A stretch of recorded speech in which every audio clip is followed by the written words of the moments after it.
I can't keep up with your mood swings. What is troubling your mind? Are you doing this just to test me? I'm bad at handling this type of thing. Why I don't get it, you say it's a man thing. Babe, I wanna be around. I just wanna make your heart sing, but you're not letting me get through to you. Yeah. If you let your guard down, baby, this is what I'll do. Come on, baby. Love you, I will love you, I will love you like a queen. I'm willing to take you to a place you've never been. Love you, I will love you, I will love you like a queen. I would love to take you to a place you've never been. What is troubling your mind? Babe, why can't you just tell me? I just wanna be around, wanna be. I wanna give our love away. So you're not letting me, get through to you. Yeah. If you let your guard down, baby, this is what I'll do.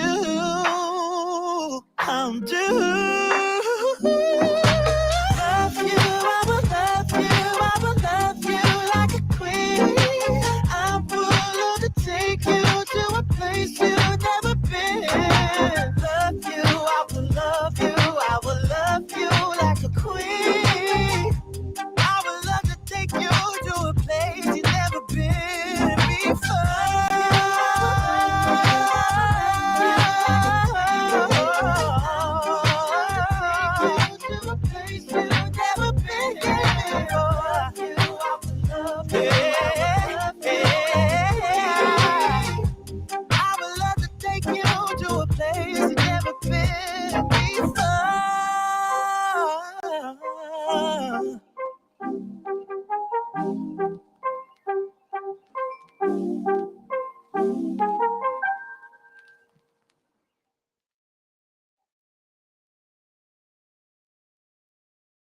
All right, good day, friends. Good day, friends. Welcome back. Hey, listen, as we get started this morning,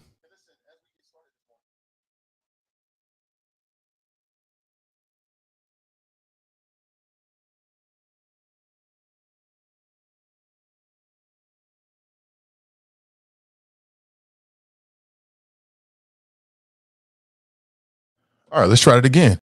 Good morning and welcome back. As we get started, please take a second to like and in particular share today's show. Good morning to you. And if you're looking for a great place to eat, check out Wing Champ. Check out Wing Champ today. Link is in today's description, 3Ws.originalwingchamp.com. Good morning to you. Hope you're doing well. Are we paying close attention to Ohio politics? You know, you got a very important election coming up. And among other things, there's a lot of very important positions that we need to keep our eyes on. We got to keep our eyes on who is going to be the next senator from the state of Ohio. Because as we've learned, who's in the U.S. Senate matters. Right now, there's gridlock in the U.S. Senate, meaning that the current administration can't get anything done because of the actions, or should I say inactions, of U.S. senators. So in the state of Ohio, you've got Tim Ryan, who is a Democrat candidate, and you got J.D. Vance, who is the Republican candidate, and they both want your vote to be the next senator from the state of Ohio. It means everything. It means everything. I mean, that could tip the balance of power in the U.S. Senate. For folks out there who are still in their feelings after the Uvalde shooting massacre, mass shooting, tragedy, and you're looking for substantive legislation, well, it ain't going to happen with the current makeup of Congress, including the U.S. Senate. And perhaps Ohio could tip the balance. Now, if you don't know, there are two senators in the state of Ohio. We already have one, and the other is up for election because Rob Portman has decided to step away from politics. Some reports were that he was frustrated with the gridlock, couldn't get anything done. We shall see. U.S. senators are elected for a 6-year term. That's longer than people go to high school. Most of us, anyway. That's longer than a 4-year college degree for most of us. Anyway, might take you a little bit longer depending on how you do what you do. Good morning to you. But I want to talk about some of the politics and where they stand on the issues this morning to make sure that we have as much information as possible so we can make a qualified decision. I definitely will talk about that this morning, most def. I also want to talk about D.L. Hughley versus Monique. It's a bad look. It just looks bad. I thought that, I don't know what happened. I don't know who's right, who's wrong. I thought that Monique, it was a real bad look. I thought she was wrong for how she talked about that brother, call him all out of his names and question his sexuality. I'm like, is it that serious? But I don't know the backstory. And then, of course, D.L. Hughley, these are two comics. He responded, and apparently they're going back and forth with so-called receipts. And I'm like, damn, y'all comics. When y'all make the news, it should be because you had a hilarious comic special that people just have to see, not because you going back and forth bickering like children over what exactly? You know, who was the headliner? I mean, does it matter?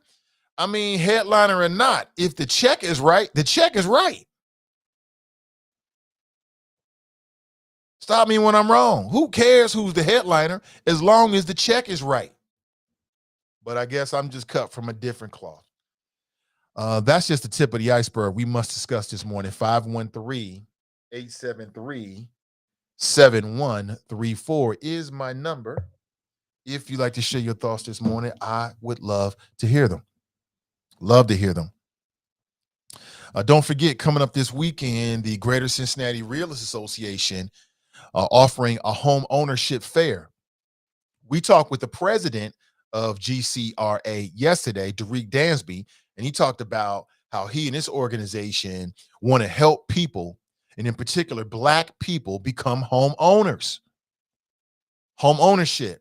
I asked him the numbers. He was able to articulate it to me. He said 33%. That's the percentage of Black folks that own their homes in the greater Cincinnati area, 33%. The number's too low. There are some folks who believe that the barriers are too high for them to become a homeowner. Derek Dansby and GCRA disagree, and they want to give you the information and the tools to help you become a homeowner. So if you know anyone, or perhaps this is you, who is thinking about becoming a homeowner, then check out this home ownership fair. It's going to be at the Coreyville Community Center. That's a couple blocks away. Let me say that's 3 blocks away from the University of Cincinnati. This Saturday, that's June 4th, from 11 a.m. to 1 p.m. And this is a free FREE event. And refreshments will be provided as well. And make sure it's at 2823 Eden Avenue, 45219. Again, 2823 Eden Avenue here in Cincinnati, Ohio, 45219. Check them out. If you're interested, I'll talk more about it throughout the week and, of course, today as well. Yesterday was a great day. Hey, good morning. Welcome back. Yesterday was a great day. It's a beautiful day. I'm getting back on my workout routine. Super, super heavy. Getting back to that discipline. You know what I'm saying? Life is all about discipline. I got a chance to meet one of the choppers face to face yesterday. Got a chance to meet Daryl from Atlanta. It was great to see that brother, man. And I was going to take him over to Conscious Kitchen. It's been a minute since I've been here. I didn't know they were closed for renovations. Nobody told me. Because you know, when you come in town, I'm going to take you to the Black-owned spots.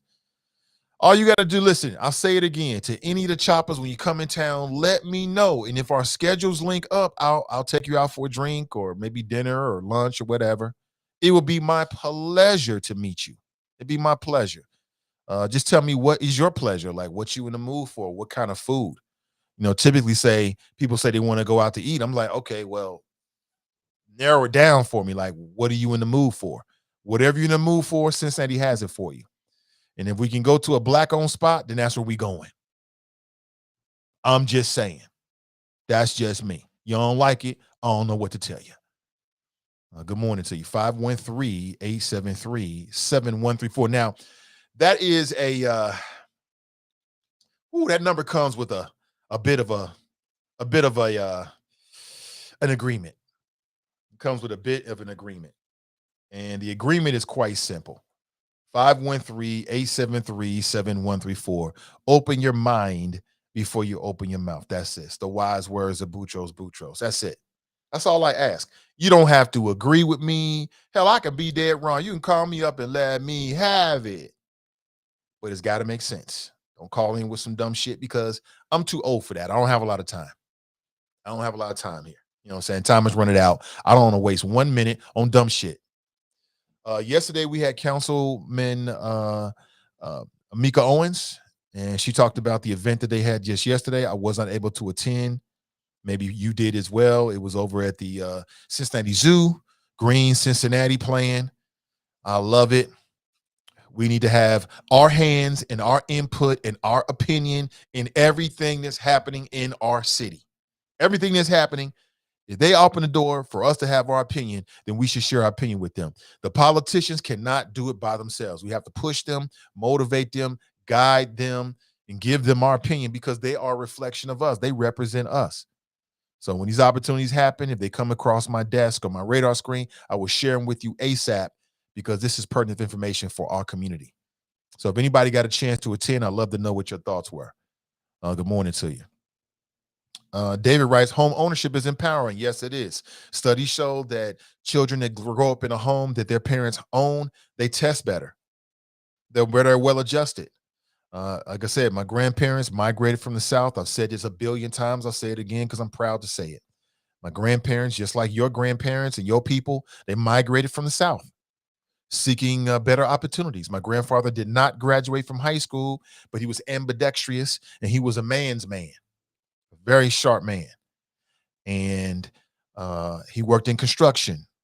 He was one of those guys that was laying the foundation for 71, 75, our roads. That's what he did. He retired from that job because of the union. This black man migrated from the South, never graduated high school, but was smart, could work with his hands, had heart, had God in his heart, and got a union job. And that union job afforded him the ability to retire. My earliest memories of my grandfather was he was chilling in his own home, chilling every day. I don't remember him ever going to work because by the time I got old enough to remember, he was already retired because he had worked, 2 or 3 decades. I can't remember exactly what it was, but he had worked long enough to qualify for retirement. Bought 2 homes. There's a difference. There's a difference when your people in them own their home. There's a difference in a man when he owns his home. There's a difference in a woman when they own their own home. There's a different energy you get from your peoples. And and you can absorb that. It's different. It is not the same. It'll never be the same. Okay? It is the same. It is not the same. It is not the same. Good morning to you. 513-873-7134. Michael writes, retirement, what's that? Well, I hear you, Michael. But listen, Michael writes, the Section 8 energy can be ugly. I grew up on Section 8.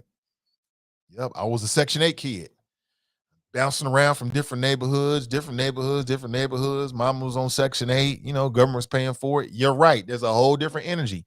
When I went to my pop's house in Walnut Hills, it was a whole different energy. There's a big difference when you are residing in a certain place and you own it. If you want to knock down a wall, you ain't got to call nobody. You know what I'm saying? If you want to paint your house pink, you ain't got to ask permission. And anybody step foot on your property and you want them gone, you tell them, bye. I watched all of that. It stays with you. It changes you. It helps to create who you become and how you look at the world. You know what I'm saying? I grew up with a single mother, but my grandparents, my grandfather, my uncle had a tremendous impact in the way I saw myself as a little dude. Tremendous impact. And I'm very thankful for it. Good morning to you. Home ownership, it means a whole lot. Now, buying a home ain't for everybody. It ain't for everybody, but it means a whole lot. Okay, so let me do this. So I'm very serious about this. So let's set a deadline right here and now. Today is June 1st, 2022. Let's set a deadline for July 1st, 2022. That's 1 month. That'll be approximately 31 days for all the people who are interested to get with Chuck Futel and to start your investments. Okay, remember we talked with Chuck Futel? I ain't forgot. Yeah, I meant that. I meant every word I said. I think it would be great for us to do that together. And we've kind of, with the passing of our brother Glenn, I was in my feelings, maybe you in your feelings. I kind of got away from a lot of things. Passing of my mother's birthday was in May. Oh my God, it was much harder and tougher than I even thought. I kind of slipped a little bit, but I'm out now. I'm doing better now. My CPS calling me. Gosh darn it. I ain't worried because my kids is home. I ain't as terrified as I was when they called us telling us that the superintendent was starting her first fucking day. But my son is going to summer school. It's like a summer school scholar program. Junior did well. Medium Buddha did well. She slipped a bit, but that 11th grade year was hard, and she's doing a lot of extracurricular activities. So I was tough on her. You already know I'm hard on her. She can't stand her father sometime, but when she get older, she gonna remember it's gonna make her tougher. And you got to be tough in this world, or this world will run your ass straight over twice. Three times, four times. This world don't care about you. You got to be tough. You got to be strong. And but Sonny's doing well. I mean, he's first grader, but A's and B's, he's meeting our expectations. We'll see how he develops. So far, he's doing well. Yeah, Section 8 energy can be ugly. It's all about it. It's all about it. So I want to say this. I'll talk more about it. I'll be putting up a flyer for those who need Chuck Futel's contact information. And what the idea is give you a month to reach out to Chuck. You got to sit down with him face to face and sign all the appropriate papers. And essentially what we're looking for is $100 a month. Now, if you want to do more, like if you got $2,000 to start out and then you want to put in more every month, absolutely. But what we're trying to do is $100 a month and into the investments. You'll have your own individual investment account, but we will all collectively be investing in the same things, if that makes sense. That way, if something happens and you got to step out or you want to put more into it, you can, and it doesn't impact everybody else. However, if we're all making the same investments, we're going to have a similar experience. That make any sense? So I'll say 1 month. Again, this is a line that's drawn in sand. So if it ends up being more than that because you got shit going on, I completely understand. But we got to have some kind of deadline so we can all get involved. And then for folks who find this necessary, Chuck is going to educate us through this process. And once we can get a good core group of people who are consistently putting their investments in, I'm thinking maybe a year, 2, 3 down the road, then we can talk about some more things. We can do even more. So I'm going to say July 1st. That gives us 1 month for everybody to contact Chuck Futel. Some of you might still have his contact information. If you still need the link to check out the video, or maybe you need a refresher, or maybe you're going to be doing this with a significant other, a spouse or somebody like that, and you just got lost track of it, then let me know and I'll resend it to you. At the very least, I think everybody should at least check out that video. We did a Zoom call with Chuck, and he did a presentation for us, and I thought it was very, very interesting. Now, you may not need this. You might be on a different level. That's great. But for those who find this interesting and you're interested, I ain't forgotten. I mean, every word I said. We are going to do this. I don't know how many people are going to do it. But we are going to do this. We are going to do this together. No doubt about it. 100%. Unless something happens to me. And if something happens to me, I want you to do it anyway. Contact Chuck. Build that wealth for your family. As Chuck said, there's 3 types of accounts you should have. One is a temporary fund, an emergency fund, should I say, an emergency fund. Shit happens, blown tires or accidents or maybe you got to go down here. You're arrested for some dumb shit and you got to bail yourself out. You know what I'm saying? Like I told you, black folks in America, to preserve your dignity, don't argue with these cops. Don't argue with them. You open the door for them to do something Conan barbaric to you. Let's go. Let's go. Don't cry. Don't get upset. It is what it is. You'll get bailed out. You'll be okay. And if you got a case, that's what lawyers are for, right? That's what lawyers are for. So an emergency fund, a short-term savings fund, let's say, you're saving for something or in the next year or two, you're trying to purchase, boom. Or maybe it's a long-term and wealth building fund. It doesn't matter your age. You might be in your 60s like, damn, Nate, I'm about to see my maker soon. And you leaving your peoples. What you going to leave them? Leave it for them. You know what I'm saying? Wealth building, wealth building. Wealth building. Nobody's going to build wealth for us. We got to do that for us. You got to do it for your family. Nobody's going to drop off some money for you and your kids. Because if they were, they would have already done so. And if they do, it probably come with a whole bunch of strings attached. You know how this world works? Good morning with you. Good morning with you. Kelly writes, good morning. Good morning to you, Kelly. Ray writes, good risings all. Sharp writes, good morning, Nate and the Choppers. Pamela writes, good morning, Nate and the Choppers. Good morning to you. Let me back up here. I hate seeing this shit between DL Hughley and Monique. It's a bad look. Y'all bicker. Y'all too old. These people 56 years old. Y'all going back and forth in the media like y'all teenagers. I thought Monique was wrong. I don't know the details, but I mean, come on, sis. You really got to call this man. He on the down low and he a coon and all this kind of stuff. I don't know what was said, but I'm like, damn, yo, really? In public? Is that serious? And then for DL, people will say, well, listen, you clap at me, I'm going to clap back. I mean, I get it. That sound good. I'm King Petty. Everybody thinks petty is a virtue these days. I'm King Petty. I mean, really? Come on, yo. To be honest with you, you don't have to dignify everybody with a response. Every time somebody say some F shit to you, you ain't got to respond to that. It brings you down. Now, I get it. We all got petty in us. I'm not saying I'm above petty. We all got petty in us. But I'm saying, yo, like, at some level, I mean, I don't know, man. Like I told you, I've had people say some of the most ridiculous shit to me over the years. When people think that things have gone bad for me, and that's what they think anyway, people have sent me messages like, yeah, piling on. Like, I've gotten messages from people who think that they was having an impact on me. I just laugh because my life is Gucci. Your boy Nate is living good. You know what I'm saying? Life is good every single day. So these little minor things that happens, the little ups and downs, that's just the chutes and ladders of life. I don't expect everything to go my way. Hell, I wasn't born with a silver spoon in my mouth. I had to get out the mud with this and with this and with this and with this. That's what I had to do. So I don't expect everything to go my way. It never has. It never has. You know what I'm saying? My life ain't been filled with no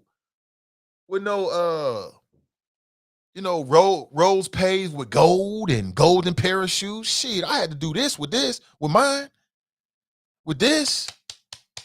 You know what I'm saying? With this, and of course with this. You know what I'm saying? So the little ups and downs of life, that shit don't bother me at all. Not even a bit, man. I keep saying, like, go to my Instagram page. You'll see my happy, my children happy, the family happy, the wifey happy. I'm good. I'm good. All this little minor shit that I see people getting into, it means nothing to me whatsoever at all. It don't faze me. I don't care about it. But it's funny when people think that it bothers you, man. I just sit back and laugh, man. That's the ups and downs of life. You know what I'm saying? I mean, what's a better TV show than life? It's the best TV show of all time. It's the best. I'm too into developing myself to worry about what's happening outside of that. You know what I'm saying? So nothing really gets me down these days. I'm just too high.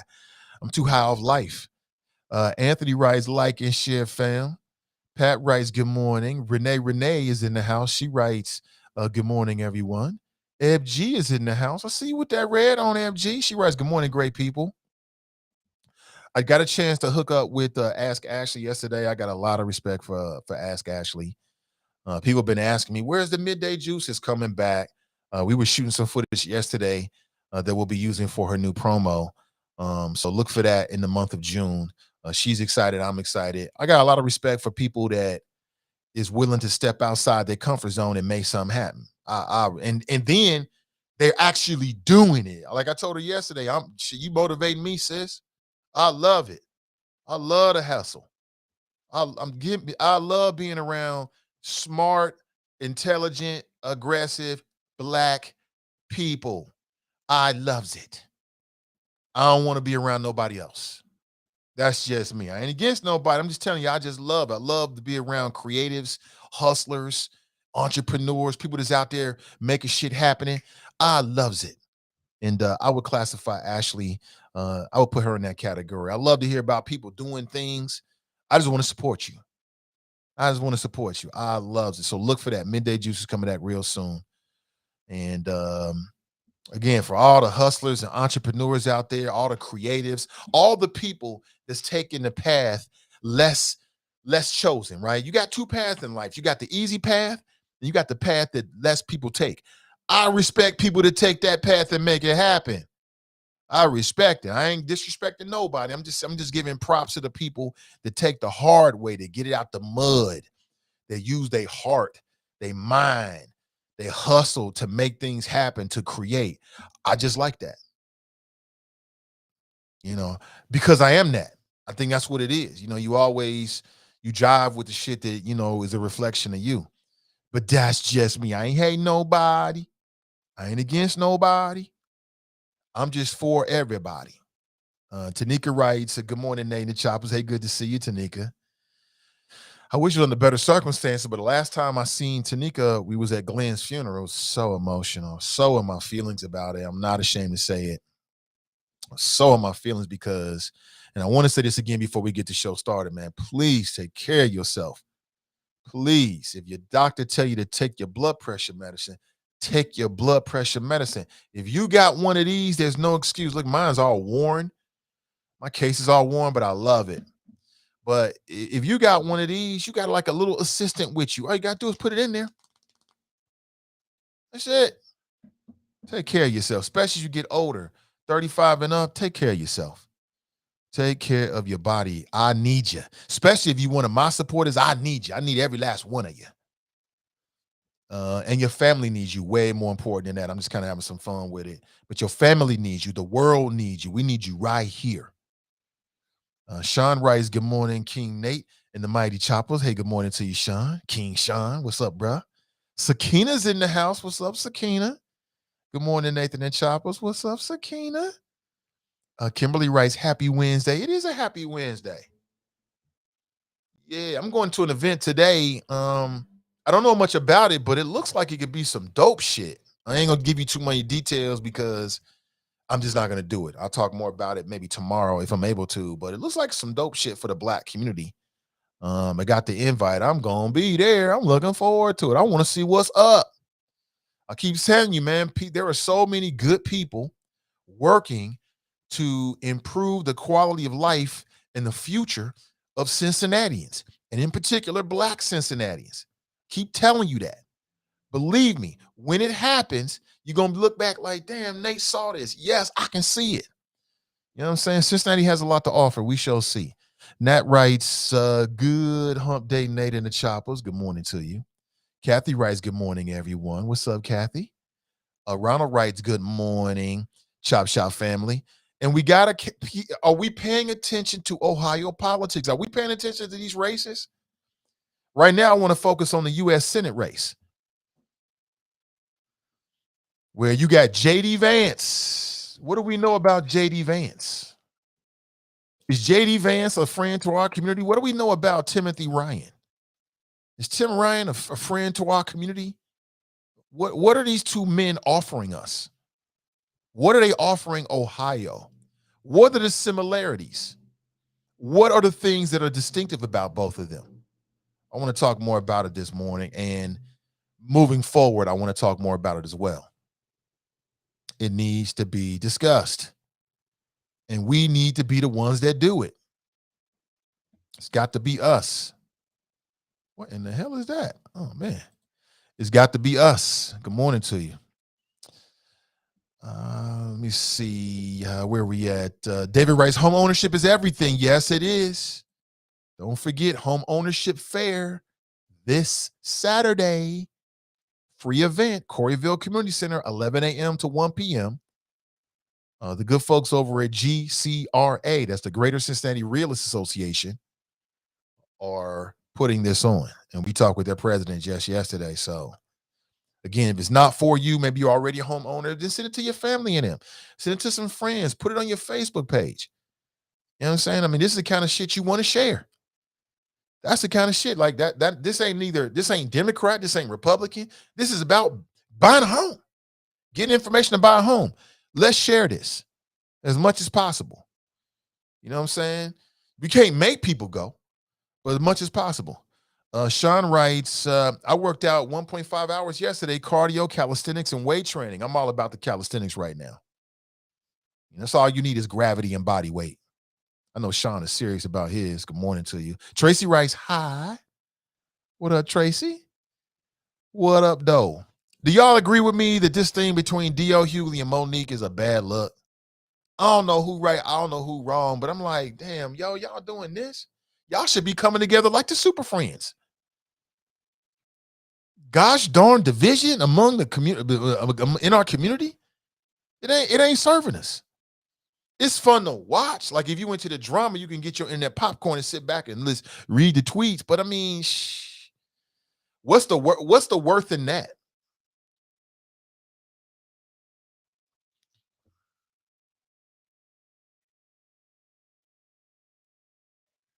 Oh, yeah, for sure, man. Oh, for sure. Can I talk about it today? Oh, I got some really interesting news. Somebody local is doing something really interesting. And I might be able, he's gonna come on the show tomorrow and talk about it. It's gonna be dope. I'm telling you. You're gonna be like, what? It's gonna be dope. But I can't talk about it right now though, unless I get the okay today. We might just wait for it, talk about it tomorrow. It'd be really special. I love to see my people doing well, man. I love it. Loves it. Tierra writes, good morning. What's up, Tierra? Good to see you. Are you getting ready for that council run? It's right around the corner. She ran for council last year. She had a lot of support. We'll see what happens. Good morning to you. Good morning, good morning, good morning. Micah writes, my grandfather had the hands the size of catcher mitts. My grandfather was what they call ambidextrous. He could do two things at the same time with his hands. So he could be doing something over here. I don't know how you do that shit. I used to try to do it and practice it as a kid. My brain would like hurt. He could write one thing with this hand and be doing something with the other hand, and they're doing two separate tasks. It was the craziest shit ever. It was crazy. I'm like, huh? How you do that? Child support kill retirement. Marry correctly. It don't have to. You just got to make more money. It don't have to. I don't have no sympathy for no man or woman talking about child support. Be careful where you put your penis. I don't have no sympathy whatsoever. I don't want to hear no belly aching. Take care of your child, period. You want to saying all that shit when you was up? Was you? Nope. It was all good and all smiles then. Well, now you got a baby. Go take care of it. There's plenty of people out there that retire. They still paying for child support. You know, you're going to have to cut back on some things. It is what it is because your child need what it need. And I don't want to hear shit about no broken condoms. I don't want to hear that. Like the man said, choose wisely. Choose wisely. Control yourself. Easy for me to say because I'm sitting here now. I'm not in the moment, but I guess I know how it is when you're in the moment. We all been there. Let's go to the phones. Good morning. Welcome to the show. Good morning, dear brother. Good morning. How are you? I'm doing well, Sister Iris. Welcome. Well, thank you so very much. I wanted to chime in. I haven't had a chance to jump in and give an update to you on the choppers of what's happening on the front of Okay. policing in the city of Cincinnati. And if I may, I just want to make everyone aware that there is some serious community dialogue, not police talk at you, but you hear and you talk back to them, give them feedback. This will be the second community dialogue with CPD and the community, more specifically, the Black community. And I'm saying it that way because it is the class of the collaborative agreement that reads all African Americans and or Black people. And I know I say it often, but you don't find legal documents anywhere that has a class attached to it that describes you and I. And even though it's in a hateful way, where we have to tell people that we pay by way of our tax dollar, that the reciprocity that we seek, that the customer service that we deserve, that the transparency that should be apparent, and that the accountability should be for all, we still have to make sure that that comes about. So tonight will be the second community dialogue with those who design and implement youth services, training, and recruitment.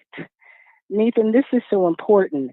The first session, someone in the community, a very strong Black man, asked two very important questions that weren't even at the top of my mind, but I guess that's why I'm married to him.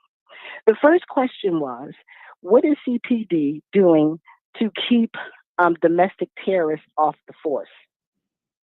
There was a considerable dialogue around that with an acceptable answer from CPD, the person that captained this overtraining. The second question that I thought was real important from the first session was about the buddy system, meaning if Officer Nate is getting out of hand, using excessive force, going outside of protocol, not abiding by policy, then what is the responsibility of the partner? There is now a policy being designed to address just that, Nathan. And I didn't even know that that was happening. That was happening internally by CPD. Not that I'm saying, once again, not that I'm saying that this is utopia, but I am saying progress is being made. And when progress is being made, what is the responsibility of you and I? And that is to hold people accountable when you get progress on the books of things you want to see in play. The other piece that I thought was critical was training and how training is administered. What do they look at? Who do they go to for training? These conversations are happening in your rec centers across the city up until August. This is the first time that this has happened at this level with these many community dialogues in the history of policing.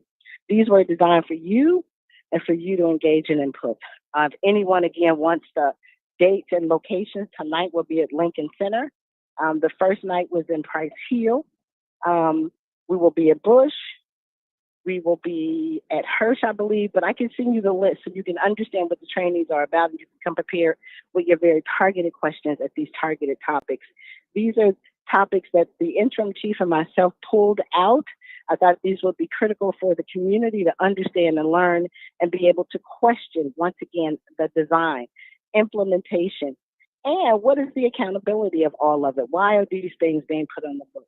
The second thing, dear brother, that I want to lift up is pedestrian safety.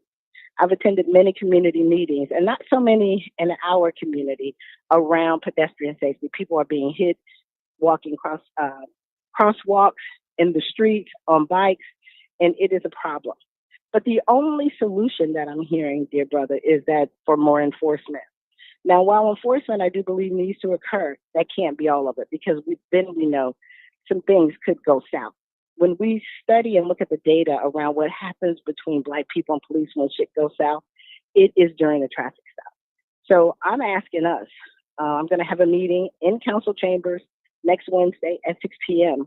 I'm asking us to show up and talk about it. What are some of your your solutions or resolutions, or what do you believe the actual problem is? And this is something that we can try to knee jerk and put a band-aid on, or is this something that we can long-term look at, just like we do with Click It or Ticket? This month is Click It or Ticket month by the Highway State Patrol, and they've been doing that all my adult life. So this is going to take a serious lift. We want to save lives. I certainly do. There was a black man, two black people hit in Avondale in the last couple of days.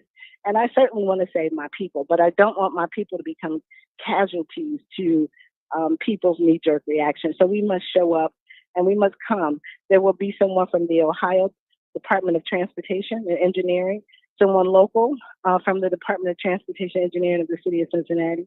Cincinnati Police will be there, and Councilmember Mark Jeffries will be there. He's leading the charge and working with communities. But there also, Council Landsman will be there with his Vision Zero, meaning pedestrian safety, bike safety, and all those things. And we need to hear where our tax dollars are going. What is the city planning on doing to slow people down, to redirect traffic? We have learned that we cannot control the speed limit. That is something that is controlled by the state. But what are other things that we can do so that we can ensure that people will not be hit by cars? So those are the two things that dear brother Nathan Ivey, I hope that folks will take the time out and just come in here for 1 hour.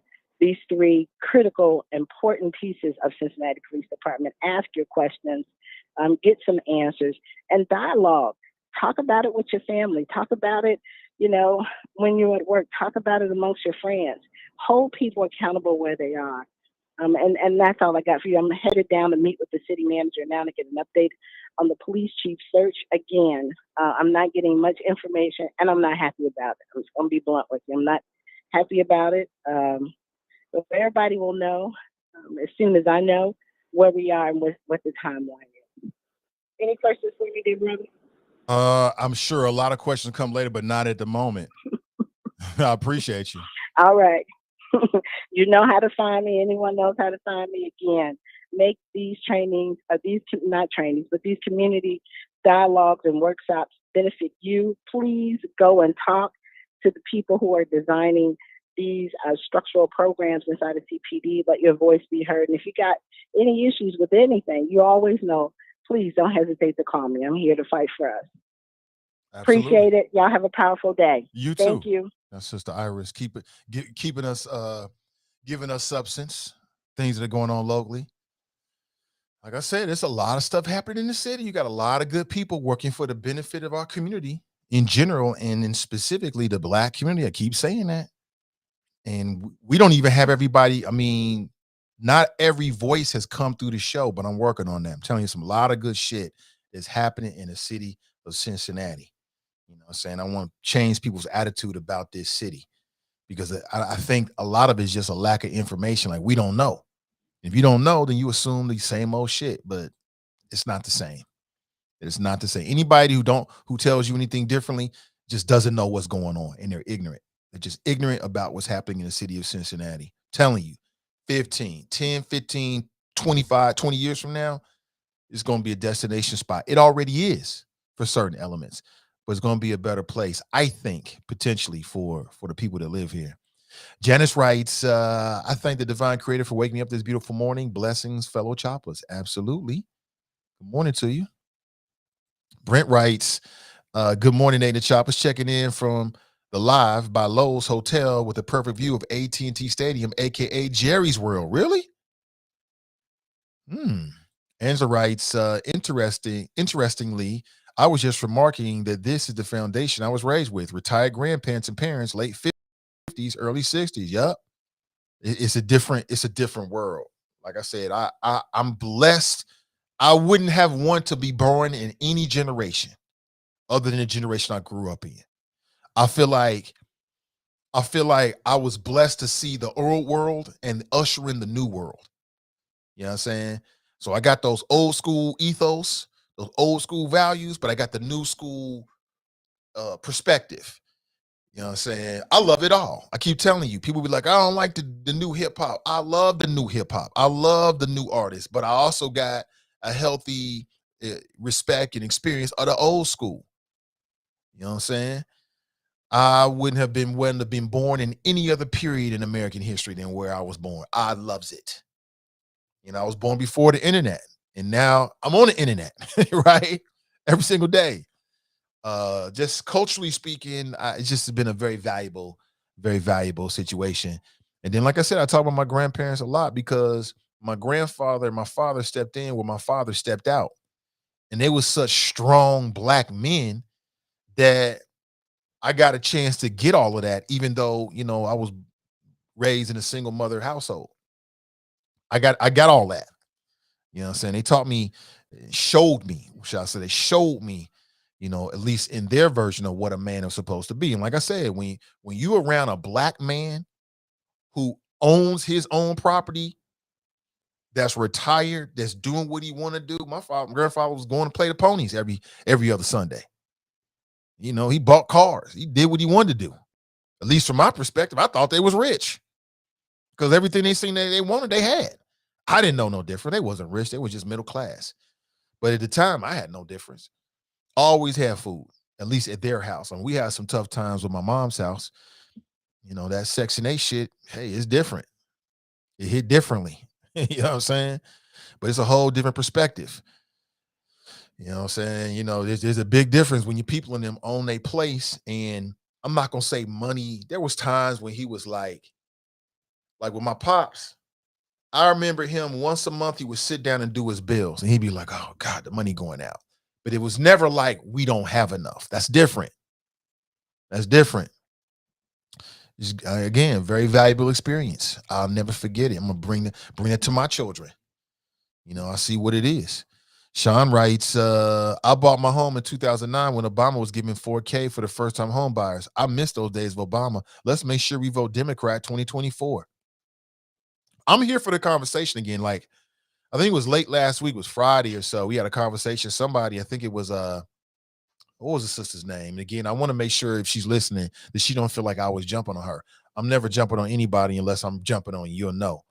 But that wasn't the case. It's just that sometimes people will leave a comment or ask a question, and it's like, oh, it gives me another avenue. And that's all it was for me. It was Shantae. And she was like, so what have the Democrats done for us? And I've been thinking about that ever since. I think it was Daryl sent me a list of like what the Biden administration has accomplished. But as I told you before, politicians have a role to play. It ain't about that. Look at Iris. She ain't waiting. She doing. It's people out here that ain't waiting around. They're doing it. They're pushing. They ain't waiting. They're pushing. And that's what we got. That's the mentality we got to do. Yeah, there's a difference. Yeah, there's a lot of disappointment. But yeah, there's a lot we can do with this and this and this. We can do a lot with this. We can do a whole lot. You know what I'm saying? So when I hear people asking some of these questions, I feel like don't fall into the rabbit's hole. Don't go down that road. Let's always focus on what's empowering, what we can accomplish, what we can do in a positive fashion. I know that sounds like some lame shit. Maybe you came for the DL versus Monique drama. Okay, I'm with that. I get it. We'll get to that in a second. But shit, it's all about our babies. I love that question. She said, somebody asked that question about what are you doing to keep domestic terrorists? That is an excellent question. You should be asking that question of your police force wherever you live. You should ask them, what are you doing? Because domestic terrorism is a real problem. We've known this for 20 years. Shit, we've known this all our lives. That's a real problem. What are you doing? What is your process to make sure you're not letting some of these people that's got this white supremacist mentality, or at the very least, they got a real dim view of non-white folks on the police force? What you doing? That's an excellent question. Eloise is in the house. She writes, good morning, happy Wednesday. Mika's in the house. She writes, good morning, choppers. Today is a good day to have a good day. Absolutely. Anthony writes, got 9 years to retirement. See the light at the end of the tunnel on top of 2.5 years for mortgage to end. Okay. I love that, Anthony. Props, brother. Enjoy. Angela writes, people look bug-eyed when I say my retirement timeline is 55, 58. Well, I hope that you hit that 55, you hit your time frame. I just wish nothing but the best for my peoples. I wish nothing but the best. Hello, wifey. No, I don't want that. That's everyday detox. I don't want the detox. Okay. We don't have nothing else? I'll just take some warm water, though, with the collagen in. Take that. She's talking about tea. Sorry. I don't want the detox. I have to leave the show. It's not that type of detox?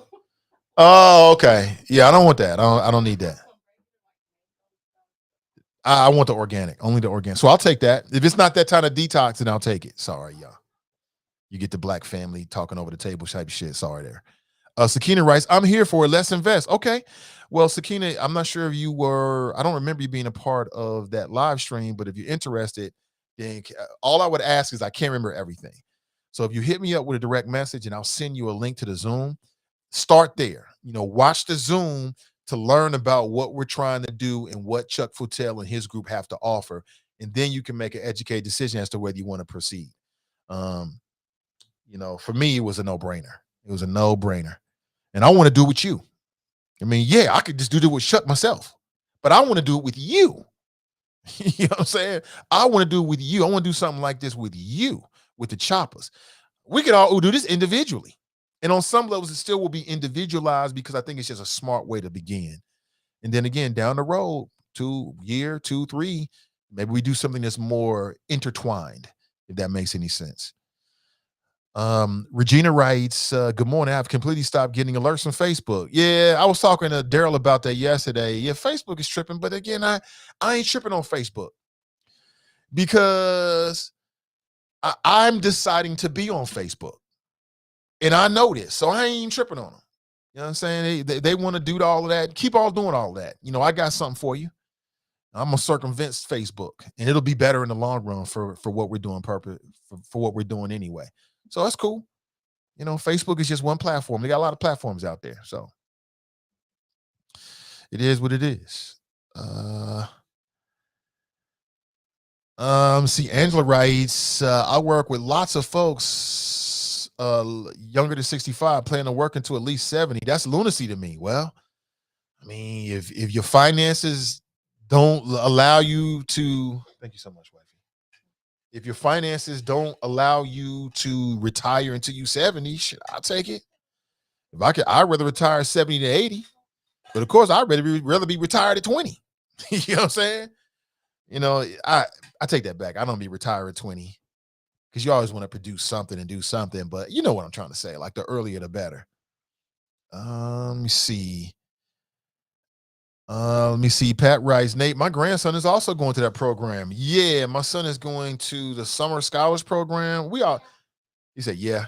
Come in here and tell everybody, man, since you talking. You have your shoes on. Okay. That's my boy. We got him trained. Can't walk through the house with his shoes on. Well, have a good day, son. I love you. He said, okay.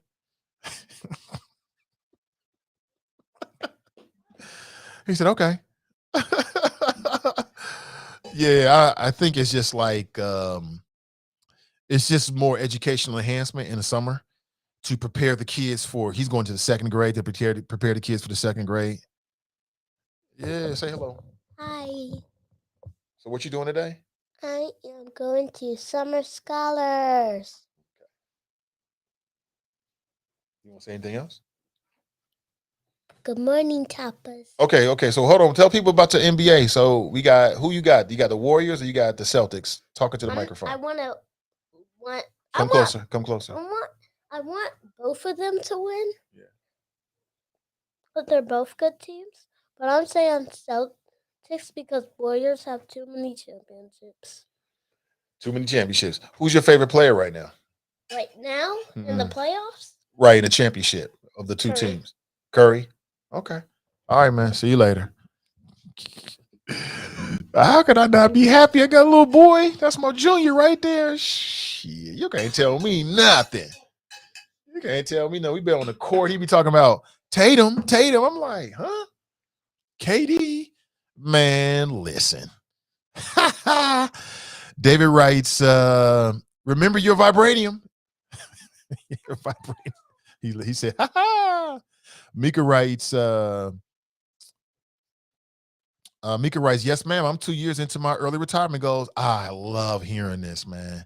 Live your best life. I love to hear about my people doing and living good. Telling you, it warms my heart. Kelly writes, good morning. Jared writes, saw a top Biden official on CNN last night say that COVID variants Delta and Omicron were unforeseeable. Delta and Omicron.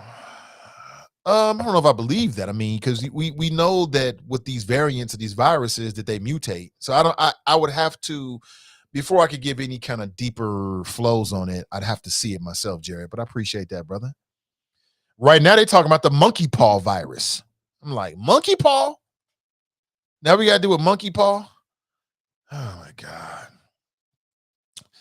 God. Michael writes, right, no argument with devils. I'm not going to refer to police as devils. You can. I'm not going to do that. But I understand where you're coming from because some of that behavior is devilish. Speaking of which, man, I saw the most god-awful news about this pregnant woman, 26 years old, who was shot 5 times by police because she wouldn't move fast enough. She wouldn't lay on her belly. It's just terrible. Black woman. You already know that. Just terrible. And I don't know, man. I just don't understand the mentality. You know, if I was a police officer, I'm trying to get the criminals. I ain't trying to make you into a criminal. I don't want to have to shoot nobody. You know what I'm saying? I don't want to have to kill one of God's children. It just makes you, I just can't even really understand some of these actions. There was another brother that got shot 15 times with his hands up because he wasn't moving fast enough. I'm like, yo, chill. You ain't got to kill this man because he ain't moving fast enough. Just very, very sad. Very, sad.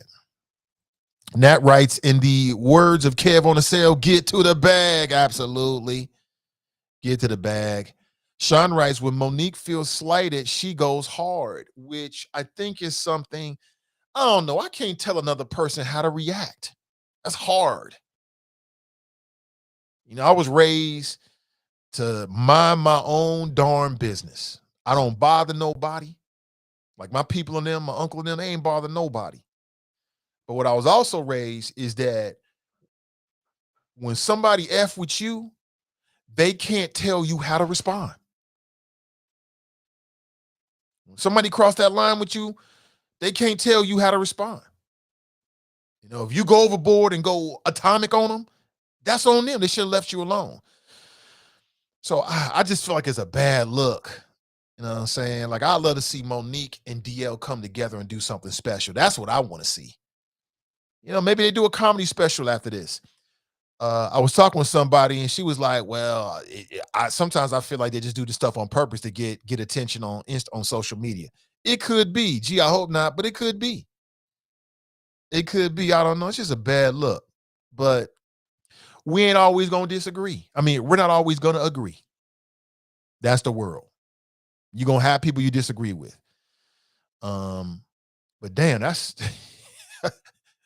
some of the things she said about her. I'm like, he must have really did something to her or she felt some kind of way about it because she went straight to the left. And I'm like, yo, even when you upset, and again, I believe in matching energy. Don't get me wrong. I believe matching energy, but I'm like, even when you upset, there's a way that you can express yourself, especially if you're a big time public official like they are. So they showing receipts of contracts. I'm looking at it like, I don't know what I'm reading. Some of the stuff is redacted, you know, meaning it's blacked out. I don't know what I'm reading, but it makes for great social media. You know what I'm saying? It makes for great for that. But I'm like, yo, she calling this man coon and what's DL stand for? Why you bending over so much? I'm like, yo, this man got children and a wife. This how you talking to this brother? But some people like that. You know, again, Monique might be one of them people where she don't bother nobody from her perspective. But when she get bothered, she take it to DEFCON 20. Who am I to say anything about it? I can't tell another human being. It's just a bad look. TNT right, she was wrong. I think he handled it more classy than her. He didn't make his whole show about that. Right. You know, my issue with DL is he should have kept out of that whole situation with Kanye West. You know, you got this other man that's dating your former wife. the mother of your children. He got tattoos of your children's names on his body. He's saying all kind of stuff. I'm in bed with your wife. No, you in bed with the woman that was my ex-wife. She ain't my wife no more. But that's just like a lack of class. You know what I'm saying? I mean, it ain't what you do, it's how you do it. But that's just me. You know, I might say some things on the show. People are like, oh, that's classless, Nate. So it's all in the eyes of the beholder, I guess. Brent writes, Monique's beef should have been squarely focused on a promoter. It's a promoter who would have told DL no. Monique is a headliner, then there wouldn't have even been a story. I agree with that. I was watching the folks over at Comedy Hype. They got a great thing going on over there. I'm not sure if you're hip about it. It's a YouTube channel, and they talk about comedy and comedians and stuff. So I was watching a video they post within the last 24 hours about it, and they were making that point about the promoter. I think it made a lot of sense. But again, we don't have all the information. We don't. I just feel like sometimes, even when you dead right, even when you right, even when somebody did some F shit to you and you got them, how you conduct yourself in that moment say a lot about you. That's just me, depending on what they say. Like if somebody come with you on some like when they go low type shit and then you decide to go low, okay. All right. I got it. So maybe she felt that way. But again, who cares who's the headliner as long as the checks are the right amount? They don't seem like there's a disagreement about the check. So who cares who goes on last? But that's just me. Maybe that means something in the comedic world or something like that. I don't know. But if the check is right,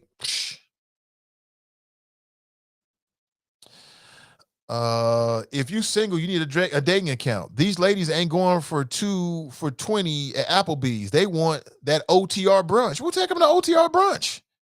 Shit, they worth it. You meet you a lady and she's special to you and you really like her, take her to OTR brunch. Shit, what is it, extra $20? Okay. You know what I'm saying? Is she worth it? You worth it. You want a great experience? I feel you though, Michael. I feel you though. You know what I'm saying? I'm not single. If I was single and dating, if she is worth it, if I like her, I don't care how much money we spending. I want to have a good time. You know, depending on I'm taking care of my bills and shit like that. You know what I'm trying to say? Because your boy ain't rich by any means. By no means. We paycheck to paycheck, but you know what I'm saying? Like, I never got that. I never got that, even when I was single. You know what I'm saying? You getting to know her. Go out somewhere special. I don't see the problem with that. Rachel writes, yay, Ask Ashley is coming back. Oh, she is so talented. Ashley is so talented, and she got drive in her. Every time I see her, I tell her, I said, I respect your hustle. You know, your hustle encourages me. I just told her this yesterday. Because I give people their flowers today. If I feel a certain way about you and you're close to me, you're gonna know. You're gonna know. I don't spare it because I don't understand why you would. It just never made any sense to me. You know, if you're around me and I think you're doing some fly shit, I'll tell you. I'm not gonna come on the show and say this. I'm gonna call that person. I'm gonna text that person. I'm gonna DM that person. That's what I do.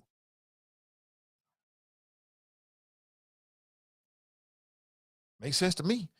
Let's go back to the phones. Good morning. Welcome to the show.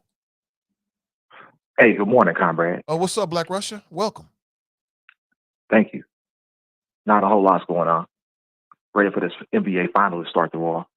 That's right. It is tomorrow. I almost lost track. Yeah, that'll be fun to watch. It should be, but I think Golden State's getting the sweep, bro. What'd you say? I think Golden State's going to sweep them. The Celtics? Really?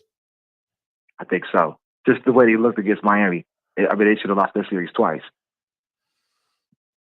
Yeah, they couldn't do that with Jimmy Butler. You know, like, you can't do that with Jimmy Butler. Then how you going to deal with 3 cats? I don't know what you think. I don't see a sweep. I see 6-7 games. You think it's going that long? Yeah, I do. I think the Celtics, I think the Celtics have the defense and the offense and the coaching to make this a competitive series. If I had to give you who I think is going to win, I would say Golden State because they got the experience. But I think the Celtics have what it takes to make it a fun, long series. That's all I'm looking for, 6-7 games. Yeah, I want competitive too, but I'm just not. I wasn't impressed with Boston. I expected more. Like I didn't think it was gonna be Milwaukee. They beat them, but the way he looked against the Heat, man, I was just like, there's just too many times where they just couldn't put the ball in the hole. Yeah. Well, the Heat's a good team. I mean, don't discredit the Heat. The Heat are a good team and well coached. I think Eric Spoelstra is probably one of the best coaches in the league right now. So right. We wouldn't have said that before. We wouldn't have said that pre-LeBron because we were like, who's this video guy down here coaching? Yeah, but I think even since LeBron, you're right about that. But I think during the time LeBron was there, he stood out to me. And I think since LeBron has left, he stood out as a coach. Yeah, he might be my favorite coach right now in the NBA. Hey, he's maintained the level of success. Yeah. So, you got to give him credit for that. I didn't know Udoka was married to Nia Long, though. I did. I just told the wifey that we was watching, I think, Game 7. I was like, you know who he's married to? She was like, who? I was like, Mia Long. She was like, who gives a damn? Oh, that was you said. I do. Tell her I do. The men do. The men do, right. He got Mia Long. Ooh, wee. Yeah. 4-1. Man. No, he's a happy brother. Oh, yeah. He's living the dream. He's living the dream, right? He's coaching the Celtics, so you go home to Nia Long every night, man. You're in the NBA Finals. You killing it. You killing it. Winning. He's winning. For sure. All the way around. Hey, I want to ask you a question. Sure. So, have you? Maybe I'm just naive, but are you aware of any domestic terrorists that ever be Cincinnati police officers in the history of Cincinnati police? Am I aware of any domestic terrorists that were on the Cincinnati police force? Yes. Well, it depends on how you look at it. It depends on how you look at it. Some would say that some of the previous actions of the Cincinnati police force would classify itself as domestic terrorists. I mean, it was a class action lawsuit in which the Cincinnati police force admitted that they were mistreating black folks. So, I mean, yeah, kind of. Now, if you're asking me, has there been a specific case? Can I name for you an officer by name who was a so-called domestic terrorist? That might be a little bit more difficult, but I think I can pull a name or two out the hat. So I would say that the history that we all know to be true of the treatment between the police force and black folks, and you can call in the riots, you can call in the actions of a lot of dead black men, that would classify as domestic terrorism to me. So yeah. Okay. I see sometimes people just have solutions and they are here looking for problems. There's no I don't know of any. I mean, if you're gonna classify a whole police department as domestic terrorists, I mean, I think that's a little bit over the top. But I don't know. I just hear some of these questions out here being posed, and it's kind of like, okay, that don't make a whole lot of sense to me. Just as an African American male, generally speaking, in Cincinnati, like just calling a whole police department domestic terrorist just is over the top. It's unnecessary. Or even asking that question, like, it's stupid. Well, we are using some very strong terms. I'll give you that. Right. That's what I'm getting at. But it doesn't mean that it's not accurate. So, for instance, there was a class action lawsuit against the Cincinnati police force that led to collaborative, in which the police. Yeah, we know that, Nathan. We know that. Okay, but what I'm saying is the core. If you have a police force with all of its police powers, and their behaviors are racist toward a class of people, isn't that domestic terrorism on some levels? Well, you said it depends on how you look at it. I look at domestic terrorism as some of these guys with the ARs walking into schools. There's no question. Those we can agree that those are domestic terrorists, right? Mm-hmm. But we're talking about a whole arm of the government that's supposed to be, protecting the community. We're going to just say, what is the police department doing to make sure that Cincinnati Police Department don't have domestic terrorists come into the police department? My question is, like, when did that ever happen? Like I'm like, when does that happen? Well, I mean, I a mean, lawsuit against the whole department is one thing, but like we're talking about how are you trying to stop domestic terrorists from joining the police department? That's singular in its nature of the question, and it's like I've never even heard that before. well, I've heard it before. I mean, the FBI about 15, now maybe 20 years ago, put out a report saying that they had intel that would suggest that domestic terrorists, white supremacists, had infiltrated the U.S. military and law enforcement Yeah, agencies across the country. So I this heard the ain't army. that. I No, haven't it heard was. law enforcement. I I'll haven't never forget. I've been heard. talking. It was the military and law enforcement agencies across the country. I had a sister on about maybe 3 months ago. She's based in L.A. And what she uncovered are sheriff gangs. These are gangs operating, these are sheriff deputies operating as gangs. And I think that their actions can only be called terrorism. So I don't think it's far-fetched. It might be extreme language, but that don't mean that it's wrong. Have we heard about this in Cincinnati Police Department though? I guess that was my main question. We talk about Cincinnati, right? There was, if you go back 2 years ago during the summer of unrest, there was a situation where it was down in the city hall and you had Okay. some activists who were, they was given counsel to business. The mayor wanted them pushed out. And so he had the activists push out the room. And allegedly, the activist said that a white male police officer, flashed a white supremacist hand sign. Right? The officer said he was just Oh saying yeah, I remember okay. that. They had a lawsuit about that and Yeah, they had a everything. lawsuit Yeah, about it that and was. everything. Yeah, So I it remember depends that. on how you That look at it. So let's say well, they the were right. lawsuit got tossed out though. It got tossed out. That didn't even go nowhere I because it was think the redhead chick that was filing the lawsuit, and I'm a little matter of bit fact, he sues because they called him racist. Matter of fact, if I remember correctly. right. He was also he wanted his identity to remain anonymous. And I think Right. they had decided, nah, if you're gonna have a lawsuit, then your name gotta be in it. I must Right. confess, I can't remember what happened, but I do remember I that think was it the got tossed out. allegation. Yeah, I think you're right. I think it got tossed out because I remember reading something about it. I guess, but that's what I'm saying. Like, he sued because they made the accusation that he was racist. You know what I'm saying? Like, and he wanted to keep his name covered and all that. Like, but that was never proven. I'm just saying people go ahead and say we're just gonna call people racist, and we have no evidence to back it up on individuality. It's like I'm just saying I'm very leery about that type of stuff, Nathan. Like, we got to be a little more steady in terms of talking about what we doing. You know, police officers are domestic terrorists. Like, come on, all right. Like Well, that dude up in Minnesota, that might be okay. But I'm talking about Cincinnati police now. are you afraid of the Cincinnati police is like a police? model. Have you ever been afraid of the police? Or are you afraid of police now? Am I afraid of the police? No. Have you I'm ever been not. afraid of the police? No. I haven't been. My mom was Cincinnati police, so like, I grew up with a police officer in the house. Well, a lot of people are.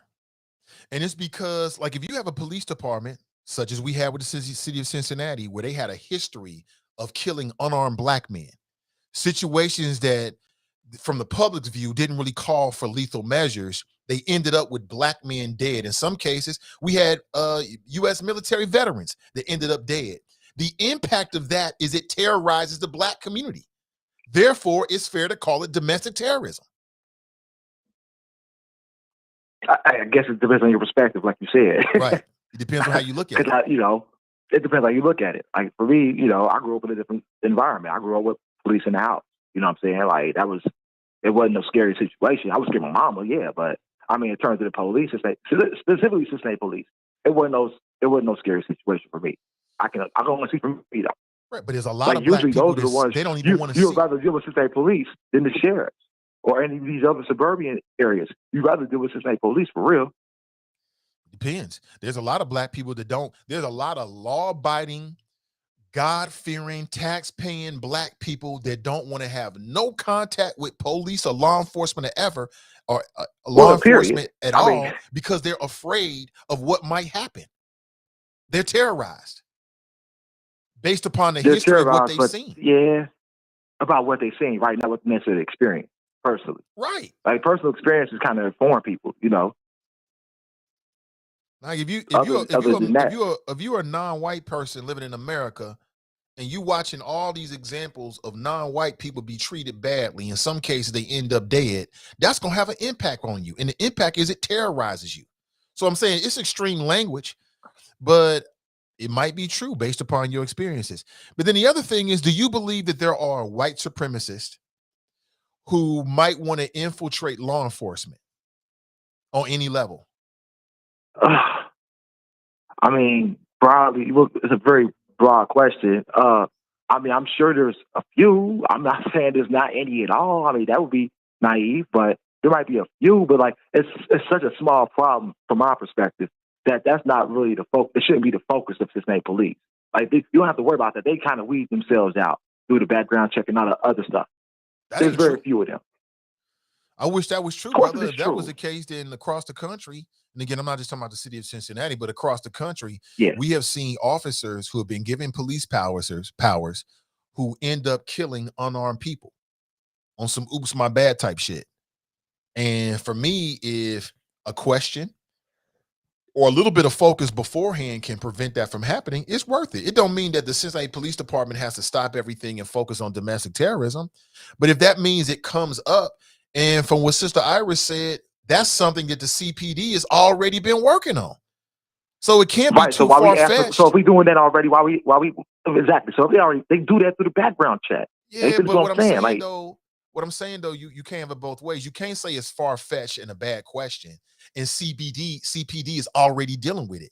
The fact that they're already dealing with it says that there's something legitimate to deal with. It's within their policy in terms of the background check. They check out your whole life before they make you a police officer. All I know is what Iris just said. And what it sounded like whatever to me, Iris say. What Iris is not God. I'm not saying she she is. I know you was gonna say that. Power. I'm not saying she is. You know what I'm saying? I'm just saying what you said was just Iris said it, so it got to be true. Come on, you bro. You take out of context because you got an issue with her. What I'm saying is, it's not like I ain't got no issue with Iris, man. My whole thing is Iris felt well. You can sound how you want. What I'm saying is that people have to do their own homework. You just can't let nobody tell you what it is. And I'm not doing that to be what it is. And I'm not doing that. You cut me off before I could finish my point. I'm not doing it. You just ran with it because you got this whole thing about Iris ain't always right and all this kind of stuff. That's not where I was going. You're right. She's not. She's human. Okay. Everybody's wrong. Sometimes you're right. But that's not my point. My point is based upon what she just said, it sounds to me as if CPD is looking at this issue to make sure that they don't have domestic terrorists or white supremacists or people with the wrong mentality that become police officers. And if CPD is already dealing with it, that means it can't be a bad question for a private citizen to bring it up. But they've been doing that before the collaborative is my point. Like, this ain't no new information. This is what I'm saying. Like, they've been screening for white supremacists. Right. Well, if Iris tell you it's true, then it's true then, right? See, there you go again. Your issue with Iris is coming up I'm just saying, like, I'm just telling you they've been doing this, bro.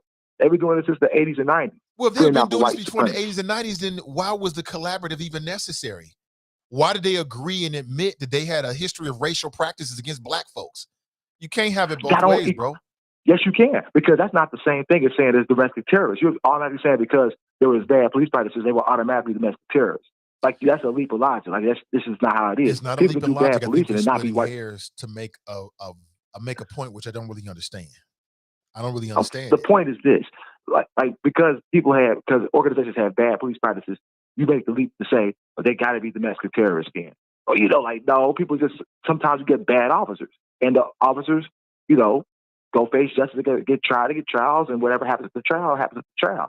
I'm just saying, again, the language, domestic terrorists, law enforcement, it's domestic strong. terrorists, like that's just like it's that's strong what I'm saying. Language. Like, I give you that. It's very strong language, but it doesn't mean that just because it's strong and some might find it offensive, it doesn't mean that it's not true. But you're right, it is strong language. But what I would say is that our community feels terrorized and has felt terrorized by law enforcement. So if the shoe fits, wear it. On the whole, well, right. There's going to be a few people. Always going to be a few bad apples. That's everywhere. Always going to happen. And that's their fault. That's their fault. Well, choose better officers. It's the bad apples' fault. It's the bad apples' fault. Well, it's the bad apple's fault, right? But it's also the process in which you put a bad apple on the police force and give them a gun and a badge, and that allows them to go out and use that power to terrorize people. That's not the community's fault. Y'all hired them. And so, yeah, it's unfair to paint the whole police force by the actions of one or two or three, but oh well, that's how life works. Oh well, do better, choose better. Hey, Anything else, brother? corporations happens everywhere. Say what now? Yeah, I'm still there, but I'll leave you alone for the day. Have a good day, comrade. Oh, you ain't bothering me, man. I appreciate the call. There's nobody. That's why I'm here. That's why your issue with Sister Iris is way in front of you, bro. But I get it. You can think and feel whatever you want to feel. I'm not here to tell you a damn thing. That is strong language. Perhaps the brother could have said, I don't know what the word is. I mean, it's hard to tell another man or woman what to say and what to ask. But shit, I'm law abiding. Shit, I know police. I know lots of police. Got family on the force. And I don't want to have no interaction with the police because it's too much of an X factor. And I'm super on the legal tip. And it's based upon my own personal experience and shit I've seen. Is it anybody's fault? It depends on how you look at it. But I'm just saying, I feel that way. And as I said, about 15 to 20 years ago, the FBI, and they recently updated, they put out a report saying, look, we have serious intel that white supremacists are trying to infiltrate the military and law enforcement agencies across the country. And when you look at some of the actions, it's hard to say that it's not true. It's hard to say that. And if you're police and you're like, damn, I'm one of the good guys. Well, I mean, what you want me to do about that? You got the same uniform on. That's the way it goes. It cuts both ways. Like when police officers step up and do something heroic, then all police officers bask in that glow. And when a police officer steps down and does something Conan barbaric, then all police officers bask in that glow. It's just what it is. I mean, that's just human nature. It's nobody's fault per se. I mean, I could point some fingers, but it is what it is. Are we human beings? Pamela writes, wasn't Monique part of the Queens of Comedy and DL was part of Kings of Comedy? They could have played off that for a collab instead of pettiness. That would be dope.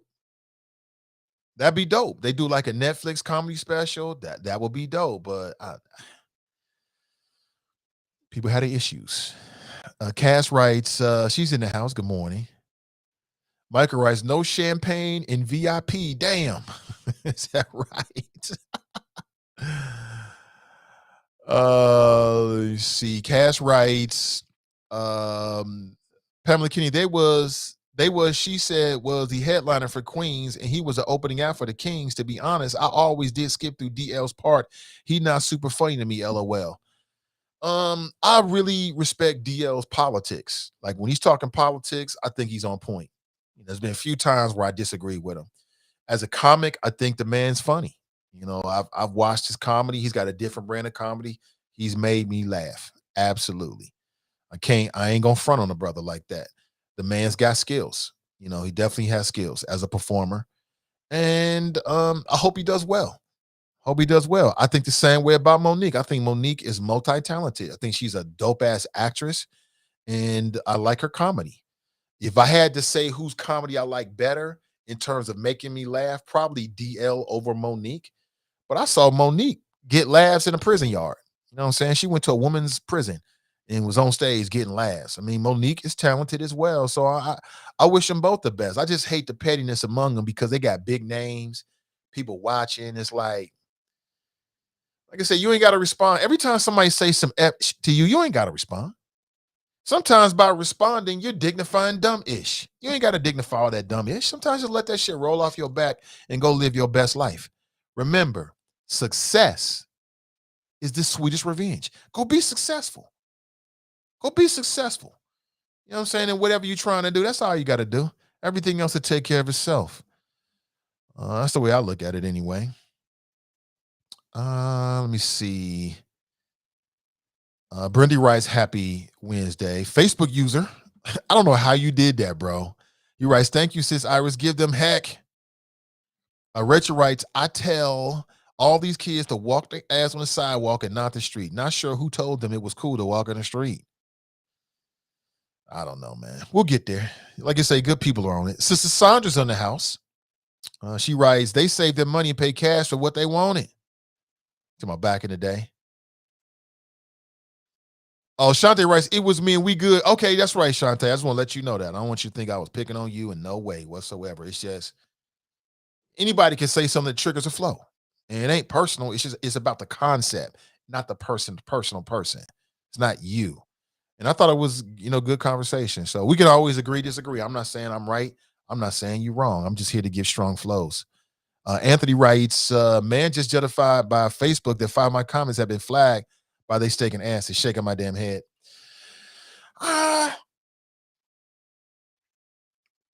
There's some people, man, that'll sit around and flag comments and report comments and then sit back and laugh when we talk about it. And to that person, have at it. Flag all the comments you want.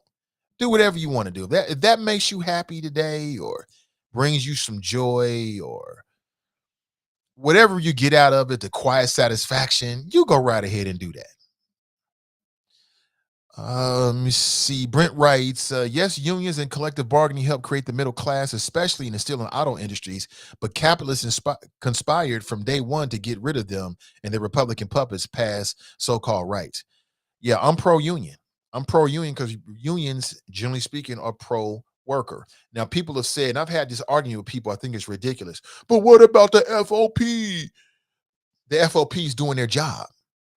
Their job is to protect the interests of law enforcement officers. They're doing their job. I'm pro-union. I may not like their politics or the impact that they have, but I wouldn't want to take it away. Nah. If you look at the destruction of unions, it's almost congruent with the loss of wages because you ain't got nobody fighting for you. You ain't got nobody fighting for you on the job. You know what I'm saying? In Ohio, you at will. Your boss could walk in today, if you're not in a union, and fire you. He could say, yabba dabba do, you got to go. You don't even have to rhyme. And guess what? You got to pack your ish and go. Unless you got a union protection or some other protections. You've seen it over and over again. David writes, family, keep in mind that the mainstream media will not highlight what our current administration is accomplishing. #facts. I'm just so sick of the game between Democrats and Republicans. I think independently. I really do. I've seen this so many times in my adult lifetime. It's the same old thing. Same old thing. One party gets in office, the other party tries its best to make sure that things don't work. It is what it is. And in my opinion, I see more of that from the Republican Party than the Democrat Party. Now, people can take that and run with it and say, hey, Nate, you're pro-Democrat. I keep telling you, I'm not shy about it. I lean to the left. Period. Point blank. You don't have to. That's where I lean. But objectively, I just see something different from the modern day Republican Party. This is the Republican Party of Trump, who was a fucking racist. Trump was a racist, well documented. No doubt about it. Lawsuits and everything. Discriminatory housing practices against black folks. And we won't even talk about the exonerated five. Trump is a racist, period. And I ain't rocking with no racists like that across the board. Now, does that mean that when he was in office, he didn't say some things that make sense? Shit. A broken clock is right twice a day. I'm sure he did. There was one thing that Trump said, I'm like, okay, I can get with this. But the fucker was a narcissistic, tyrannical racist. Period. Point blank. End of discussion. Nothing else needs to be said. What else do you need to hear? Period. So when I hear people trying to make these comparisons, I'm not with it. And I'm not going to act like it's all the same. It's not all the same. As I said before, you got extremists, so-called extreme views on the left. Some would say that's AOC. And you got some extreme views on the right. Some would say that's Margie Taylor Greene, who's another racist. They do not operate the same. They are not the same. They don't propose the same types of policies. And what they want for America is not the same. And if people are not intelligent enough to do their homework and understand the difference between those two, that's on you. But I'm not going to stop keeping you that straight real just because I've heard people say to me, Nate, you lean toward the Democrats. Well, you can think what the fuck you want to think. I don't care. I ain't gonna stop being me because you don't know who you are. They ain't the same. Period. Trump was not the same as Hillary Clinton. While we may, as black folks, have had issues with both of them, they were not the same. Trump is not the same as Biden. And you got a lot of folks that just in that conservative world is trying real hard to make you think they are the same, and they are not. They're nowhere near the same when it comes to policy and their views and visions for America. And anybody that tells you differently is either ignorant or they're trying to lie to you. And I'm neither of those. They're either ignorant as AF, they just don't know no better. I don't know no better, Nate. Or they're trying to lie to you for some reason. And I'm not trying to do either of them. And if you think the party of Margie Taylor Greene is the same as AOC, then you ain't reading enough. Where are you getting your information? What's wrong with you? It's not the same at all. Please stop. Please stop. And so what happens is people use the cynicism that we in the community have toward both of the parties. Neither one has come through for both of us. Now, that's true. But when people start making these comparisons like, oh, they the same, I'm like, yo, stop it. Stop it. I don't even want to have a conversation with you. You know what I'm saying? But let's go back to the phones. Good morning. Welcome to the show. Good morning. How are you? I'm doing well, brother. What's your name? Who am I speaking with? JR is my name. Hey, what's up, JR? Good morning to you. Welcome. All right. Hey, I just wanted to call and chime in on the things that Sister Ivers was talking about the community sessions. Yeah. I attended one, the very first one out in Price Hill. It was very informative. And what was the best part about the sessions is that you have the police in the room where you don't have to guess what they think. You can ask them directly. And if you have something to tell them about your community, you can tell them directly on how you would like to have things done. Thus, my question's on domestic terrorism. What are you going to do about that? How are you going to handle recruitment on that? That's a very good question because I want to know who are you hiring and how are you screening them before they start coming out on our streets? Those are questions that we get to ask at the sessions, and the police gave me a very straight answer that we're working hard on it. And we have many ways to screen, and we don't want those kind of people on our force. I'll take it. And it's up to us to hold them accountable to make sure that doesn't happen. One way to do that is going to these sessions to tell them how we feel. Another question that was asked was about the buddy system. In case anybody didn't know, there's a buddy system out here where one officer is acting crazy, another one can tap him and say, hey, man, step on back. Now it's Cincinnati has working towards a policy and already has in their culture where they can do that. And the guy who does the tapping usually is the one who gets fired. But now that has all changed. Now they have a system where you can tap that guy and say, hey, this guy's got to go. And they can reel him back in, get him extra training or whatever it needs to be. We also talked to the training people. And they were saying that how they used to get 5,000 applicants. Now they only get 200 in Cincinnati. Well, I told them to look at it a little bit different than that. Look at it like 5,000 people just wanted to come in here and act like damn fools. Now you didn't get it down to 200. Those 200 people who apply for the Cincinnati Police Department know that they're going to be held accountable. So out of those 200, we're going to have some super accountable people because they already know BS don't fly here. And if anybody believes, that go for anybody that believes that the collaborative agreement that does not work, they should have been in that room the other day because all the elements of Sarah, they already own that. They already are working towards that. That is their goal. Every head of training in there, that was the training officers, youth services, and recruitment, all had an eye, all had a goal towards working towards the goals of the collaborative agreement. That, to me, as a Black United Front member, is the dream that we had 20 years ago. So I say to all Black people, and that will be all Black people who the class represents in the collaborative agreement, and it will behoove you to sit at these sessions with the police and tell them how we want to be policed as opposed to how they want to police us. That's the difference. And that's what the collaborative agreement has always done for 20 years and will continue to do as long as we're at the table. So now, after 20 years, I think it's time for us to go in as a chorus to say what we want because we have the vehicle to do it. So when the sessions come up, we should be flooded in there to tell them how we want to have it done. Because remember, they work for us. We pay them. Those are our tax dollars. Believe it or not, Black people generate tax dollars. They are ours. Believe it or not, they get paid with our money. So since we're paying them, then let's go in there and tell them how we want to have things done. And when Sister Iris at the helm been for 20 years, that's what she's been doing.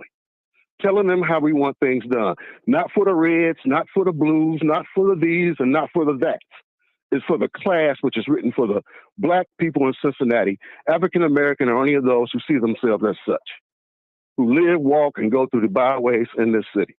So, my message to everyone today is to take heed, be involved, because we're in a very crazy situation. If a white guy can walk into a grocery store, murder, I don't know, too many damn Black people, and then we have Black people saying we don't need nothing for domestic terrorism, you're not living in a real world. This is the real world. So I suggest that we start teaching our grandkids, kids, wives, girlfriends, husbands, boyfriends. You don't have to be a murderer, but you should know how to handle the tool that will prevent you from being killed when they show up at your door. Doesn't mean that you have to be a murderer. It just means get some gun safety, get some gun training, and just have one like you have the apple peeler or the can opener. You use it when you need to. When you don't need it, you got to store it away. So that's my message for today. Love Black people, and let's get more people out at the sessions so we can determine how we've been doing for 20 years, determine when we filed this lawsuit, how we will have the police act and go forward towards us. Have a good day, brother. Thank you very much. Thank you for the call, JR. Appreciate you. Appreciate you. Good morning. 513-873-7134. You got to know who the people are in your community that's actually doing shit and the people in your community is just talking shit. You got to know what's happening in terms of positivity. Like, anybody can tell you negativity. Anybody can complain, but you got to know about the good stuff that's happening. Like I told you, I see a lot of good things happening in the city of Cincinnati. I will maintain that. Cincinnati is on the come up. And I'm not talking about the Bengals and I ain't talking about the Reds. I'm talking about the people and the culture, right? The seeds are being planted. I think people are very disconnected in this city. I see silos, even within the Black community. But individually in these silos, I think that good people are doing good things. I maintain that. Let me take a quick pause for the calls, people, and I'll come right back. It's the Nathan Ivey Show. I'm live, I'm local, and I'm vocal. We'll be back in about 3 minutes. Don't go anywhere.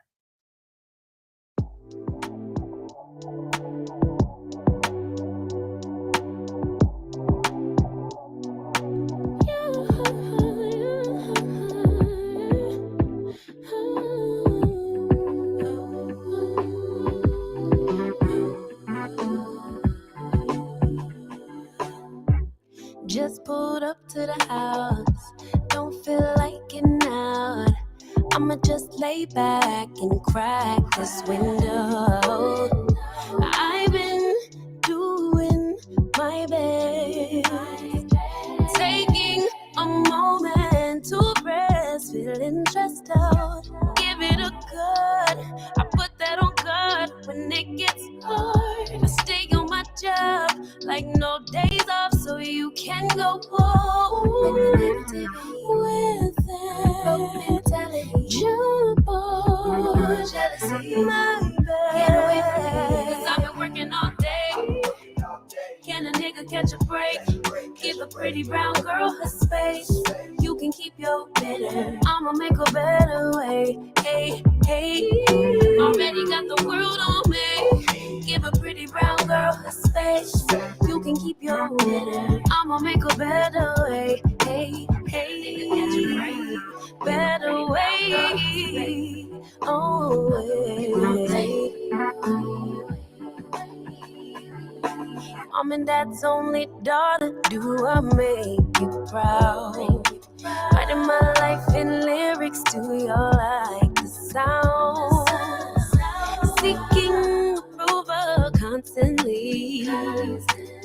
When it's my truth, I own, I speak, it don't make sense now. Give it a cut, yeah. Put that on cut when it gets hard. Stay on my job like no days off, so you can go pull with that jump on my back. 'Cause I've been working all day. Can a nigga catch a break? Give a pretty brown girl her space. You can keep your bitter. I'ma make a better way. 'Cause I've been working all day. Can a nigga catch a break? Give a pretty brown girl her space. You can keep your bitter. I'ma make a better way. Hey, hey. Already got the world on me. Give a pretty brown girl her space. You can keep your bitter. I'ma make a better way. Hey, hey, nigga, catch a break. Better way. Oh, way.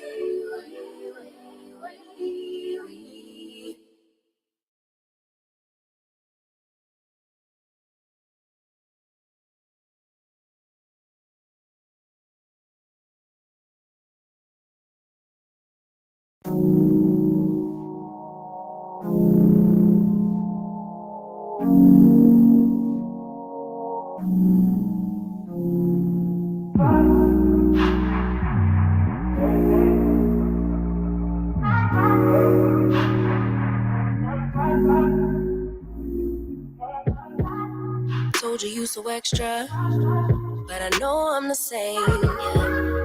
Love me in spite of my trauma. Give me what I need instead of the drama. 'Cause when it pop off, it's like, oh my, all good all day, but the night we be going so hard on the flip side. So tell me we'll be on a date, babe. I could keep that same energy. When you go low, I go low too. But you'd rather stay high, I know you. Can we stay high, babe? I'd rather be on that way. Tryna control our emotions. If we on the right side of passion, we can share love in the ocean. But if you wanna go insane either way, baby, we could go all night. We could do it all night. We could go all night, all night. Do we heal, do we bleed? I'ma follow your lead, but we could go all night. Now all of my calls go to voicemail.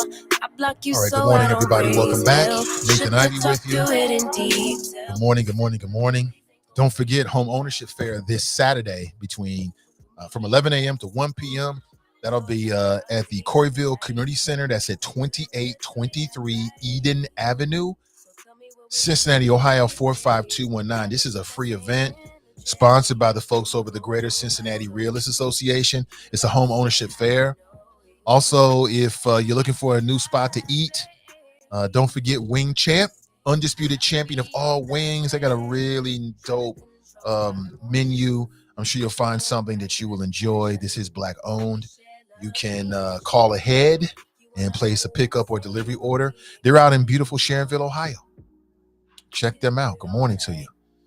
And let's get back into it. You got me up until the top of the hour. Nathan Ivey with you.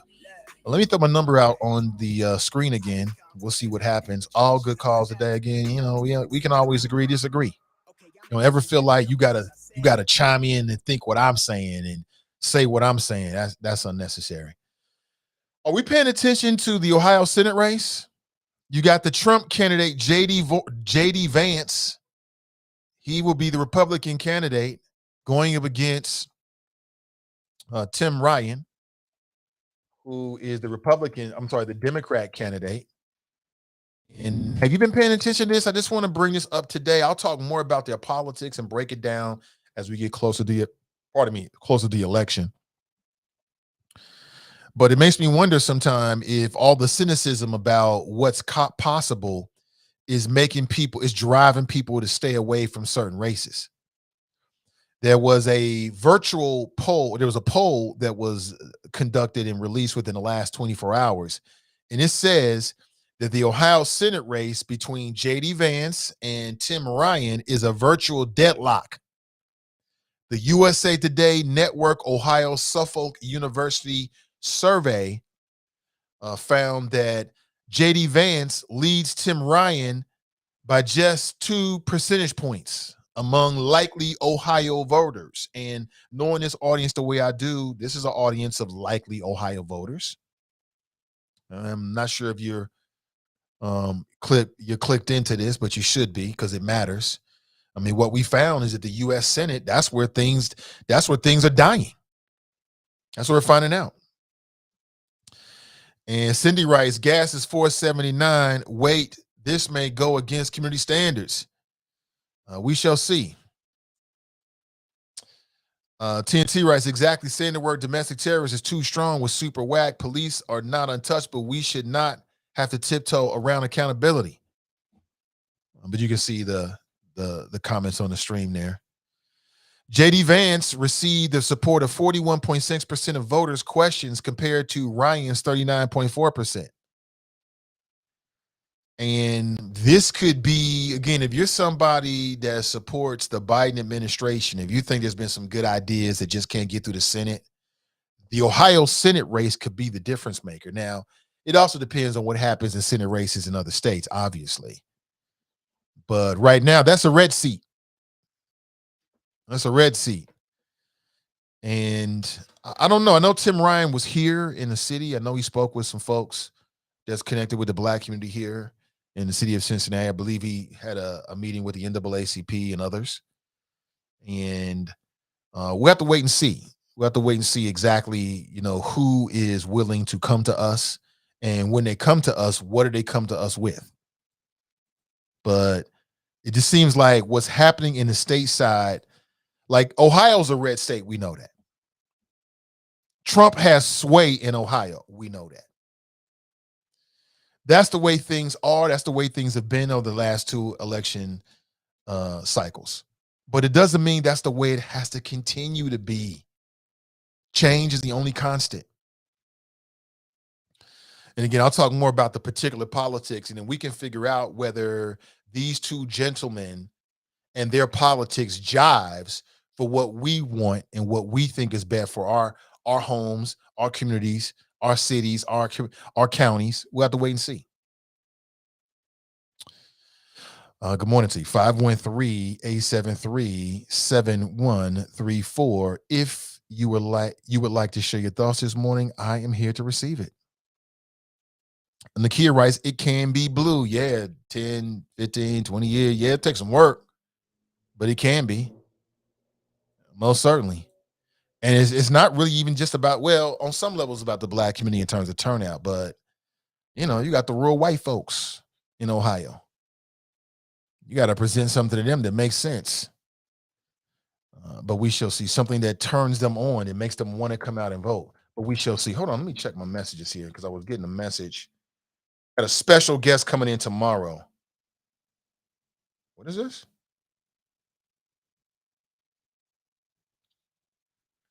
Oh, snap. Oh, boy. Hold on 1 second.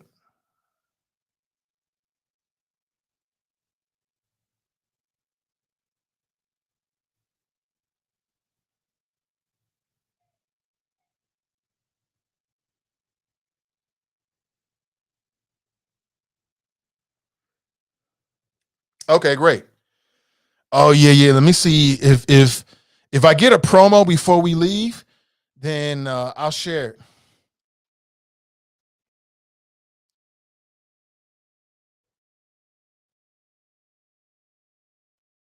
Yeah, somebody from the Cincinnati area is getting a national platform, and I think it'll be very interesting.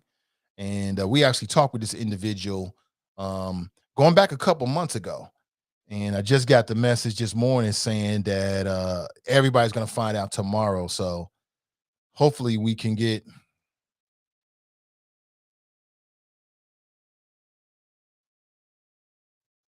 Hold on. I'm asking if I can talk about it today. And but just look for that. It should be a really interesting conversation tomorrow. Something really interesting is going to be happening. Cincinnati, and as I said, is getting a national platform on a show that a lot of people talk about. You know, we've talked about that show many times here on the show, on this show. So I just sent a couple messages asking to see if I could talk about it now. And if so, then I'll share it with you. And if not, we'll talk with them tomorrow morning. So it should be interesting, right? I'm excited. It's going to be interesting. Can't wait to watch it myself. Let's see. Greg Abbott has to go, somebody writes. Lemmy writes, it's a marathon. I had to block somebody on YouTube, Naked HD, something like that. I don't got time for all of that, man. Please do that other places. Go troll somewhere else. Sheila writes, thank you for the information to JR. Facebook user writes, the collaborative agreement didn't work. It wouldn't constantly come under their lips. They know what it did for us, even if we don't. Absolutely.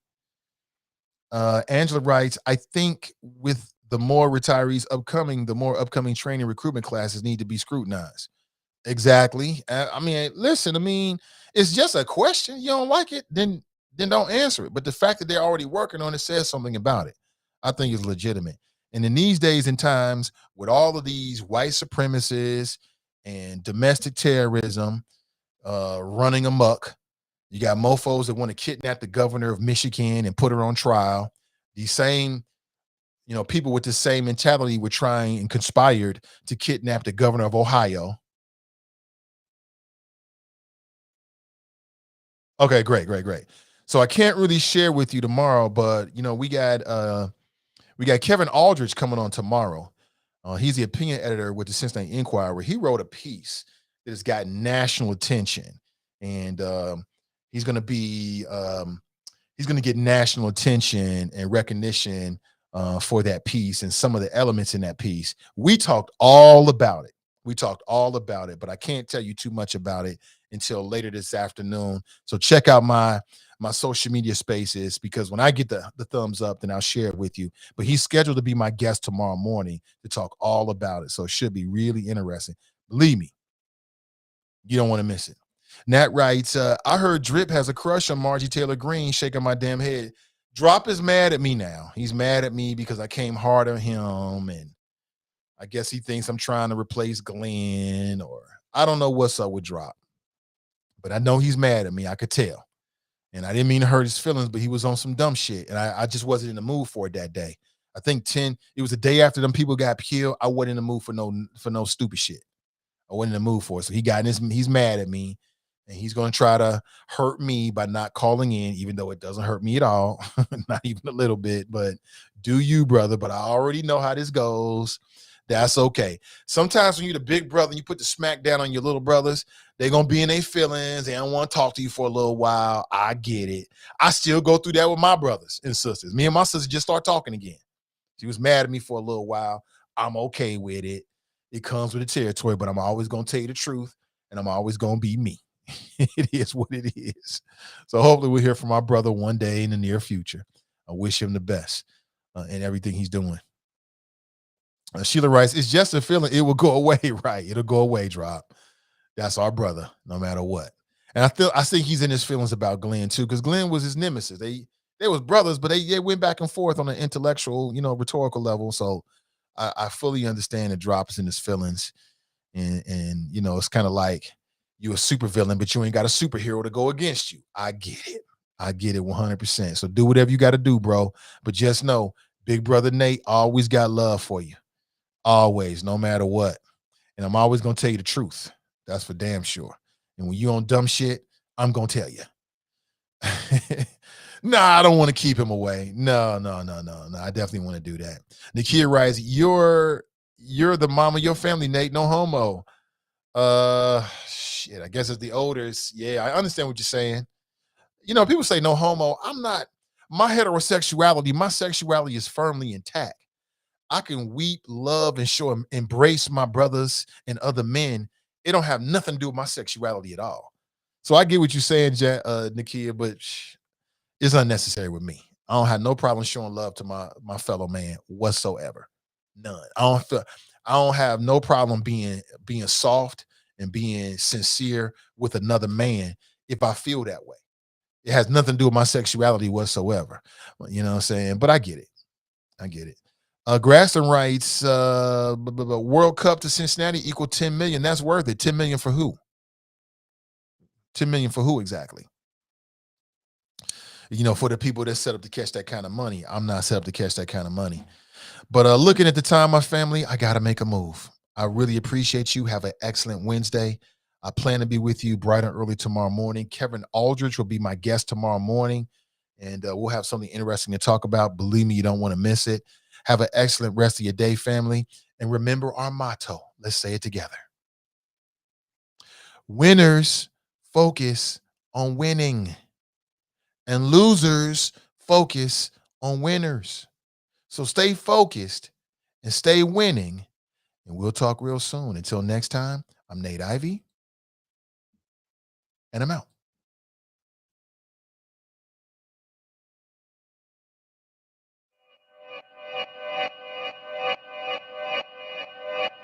Yeah. Talking to my mirror like I love you so much. Curving on my critics like I heard you, so what?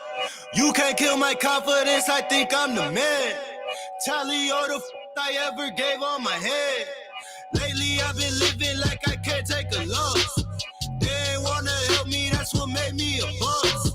You can't kill my confidence, I think I'm the man.